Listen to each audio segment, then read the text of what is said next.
राधे राधे सभी को। श्वेताज वर्ल्ड में आप सभी का बहुत बहुत स्वागत है। होली से पहले के जो 8 दिन होते हैं वो होलाष्टक कहलाते हैं। ये होलाष्टक बहुत ही अशुभ माने जाते हैं। तो आइए जानते हैं कि होलाष्टक में हमें कौन से कार्य करने चाहिए और कौन से कार्य नहीं करने चाहिए जिनसे नेगेटिविटी हमारे ऊपर ना आने पाए। होलाष्टक में हमें किसी भी दूसरे के घर का अन्न सेवन नहीं करना चाहिए।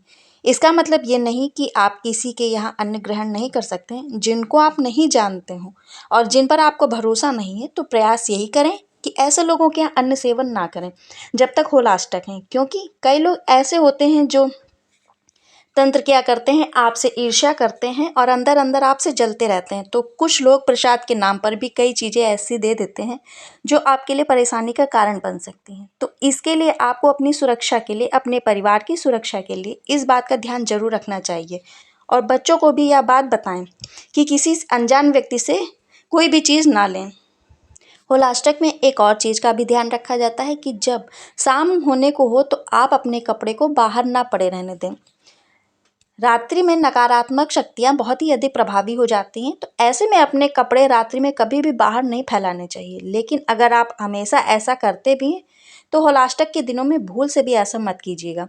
सूर्यास्त से पहले ही आप अपने सभी कपड़ों को अंदर कर लीजिए। अगर कपड़े गीले हैं तो आप अपने कमरे में फैला लें, लेकिन सुबह होते ही आप अपने कपड़े बाहर फैला लें। और होलाष्टक में कभी भी खुले बालों में बाहर नहीं जाना चाहिए। ऐसा माना जाता है कि खुले बालों में नकारात्मक ऊर्जा का प्रभाव बढ़ जाता है। हो सके तो घर में भी आप बालों को बांध कर रखिए। रात में बालों को खोलकर बिल्कुल भी ना सोएं, इस बात का ध्यान रखें क्योंकि खुले बालों से नकारात्मक ऊर्जा बहुत ही जल्दी आती है। जब भी आप अपने बालों में कंघी करें तो गिरे हुए बालों को या टूटे हुए बालों को इधर उधर ना फेंकें। इससे भी नकारात्मकता बढ़ती है और घर में क्लेश होता है, बीमारियां भी बढ़ती हैं तथा आर्थिक तंगी का भी सामना करना पड़ सकता है। और आइए जान लेते हैं कि होलाष्टक में हमें कौन से कार्य करने चाहिए। होलाष्टक में घर की साफ सफाई बहुत ज़रूरी होती है। जितना घर को आप साफ सुथरा रख सकते हैं उतना व्यवस्थित रखिए, उतनी सकारात्मक ऊर्जा का वास होगा और हमारे घर में किसी प्रकार की नकारात्मक ऊर्जा प्रवेश नहीं कर पाएगी। जब भी आप घर की सफाई करें तो मुख्य द्वार की सफाई जरूर कर लें। इसके साथ ही घर की सफाई करने के बाद जब आप स्नान करें तो स्नान करने के बाद एक बर्तन में गंगा जल में हल्दी डालकर पूरे घर में छिड़काव करें। होलाष्टक में आपके घर की शुद्धिकरण के लिए जल का छिड़काव अत्यंत आवश्यक है।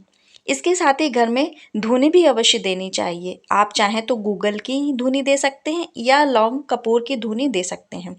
आप चाहें तो सुबह शाम धूनी दें या अधिक व्यस्तता हो तो एक टाइम ही धूनी दे दीजिए।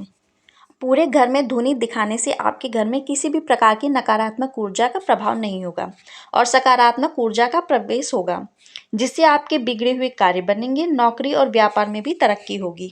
संध्या काल के समय आपको अपने मुख्य द्वार की चौखट पर एक दीपक जरूर प्रज्वलित करना है।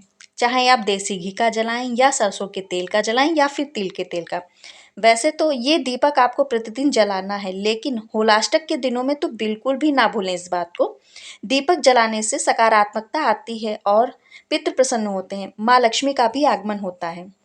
घर में सुबह शाम घर के मंदिर में आरती अवश्य करें। घंटी बजाकर किसी भी मंत्र का जाप करें या फिर मोबाइल में हनुमान चालीसा या सुंदरकांड का पाठ जरूर चलाएं या दुर्गा चालीसा का। होलाष्टक में की गई पूजा पाठ का फल बहुत अधिक प्राप्त होता है। किसी भी मंत्र का जाप करके आप मंत्र सिद्धि भी कर सकते हैं। होलाष्टक में कोई भी शुभ कार्य नहीं किया जाता है, जैसे कि विवाह, गृह प्रवेश, मुंडन संस्कार, नामकरण, अन्नप्राशन आदि। होलाष्टक में कोई भी शुभ कार्य करने से बचना चाहिए।